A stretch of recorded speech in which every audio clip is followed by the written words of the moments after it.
മക്കളെ, ഇന്ന് നമുക്ക് ചലേം എന്ന കഹാനിയിലെ മീനിങ് നോക്കാം.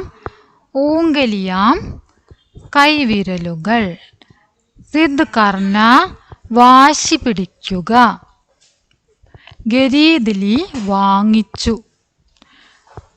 സീക്ക് ലൂങ്ക പഠിക്കാം, ധീരെ ധീരെ മെല്ലെ മെല്ലെ പതുക്കെ പതുക്കെ, ഹസ്തേ ഹുയെ ചിരിച്ചുകൊണ്ട്, നീന്ത് ഉറക്കം, ജ്യാദ കൂടുതൽ, സമച്ചായ മനസ്സിലാക്കിച്ചു, ആദാ പെഡൽമാര പെഡൽ ഭാഗികമായി അമർത്തി, കോശിഷ്കി ശ്രമിച്ചു, ഹാൻഡിൽ ഗോമ ഹാൻഡിൽ തിരിച്ചു, പാവ് കാല്, ബാലൻസ് ബിഗട ബാലൻസ് തെറ്റി, കസുക്കർ ദാമ മുറുകെ പിടിച്ചു, ബായേം ഹാത്ത് ഇടതു കൈകൊണ്ട്, ബ്രേക്ക് ദബായ ബ്രേക്ക് അമർത്തി, ദായേം ഹാത്ത് വലതു കൈകൊണ്ട്, എക്സിലറേറ്റർ ഗുമായ എക്സിലറേറ്റർ തിരിച്ചു, ബ്രേക്ക് ചോട് ദിയ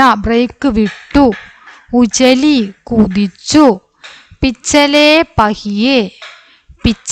പഹിയെ പിൻചക്രം, ഗുമ്മഡ് നിഗൽ ആയ മുഴച്ച് പൊങ്ങി, കോഹനി ആർ ഗുഡ്നെ ചിൽ ഗയെ കൈമുട്ടിലെയും കാൽമുട്ടിലെയും തൊലി ഉരഞ്ഞ് ഇളകി, ബിസ്തർ കിടക്ക, ലേട്ടേതെ കിടക്കുകയായിരുന്നു, മസ ആയ രസിച്ചു എൻജോയ് ചെയ്തു എന്നുള്ള അർത്ഥം, ഹവാമേം തൈർന കാറ്റത്ത് പറക്കുക, തൈക്കിയ തീരുമാനിച്ചു, ഗലേമേ ബാഹേ ഡാൽക്കർ കഴുത്തിൽ കൈകൾ ഇട്ടുകൊണ്ട്, സപ്പന സ്വപ്നം, ബിഠായെ ഇരുത്തിക്കൊണ്ട്, വക്ത് സമയം, ബാസാർ ചന്ത.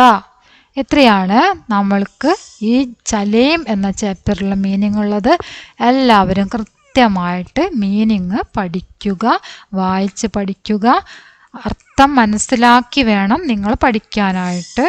എക്സാമിന് ക്വസ്റ്റ്യൻ വരുമ്പോൾ ക്വസ്റ്റ്യൻ വായിച്ചിട്ട് മീനിങ് മനസ്സിലാക്കി നിങ്ങൾക്ക് എഴുതേണ്ടി വരും. ഓക്കെ, അതുകൊണ്ട് മീനിങ് പഠിക്കേണ്ട നിർബന്ധമാണ്. എല്ലാവരും മീനിങ് പഠിക്കുക. ഓക്കെ.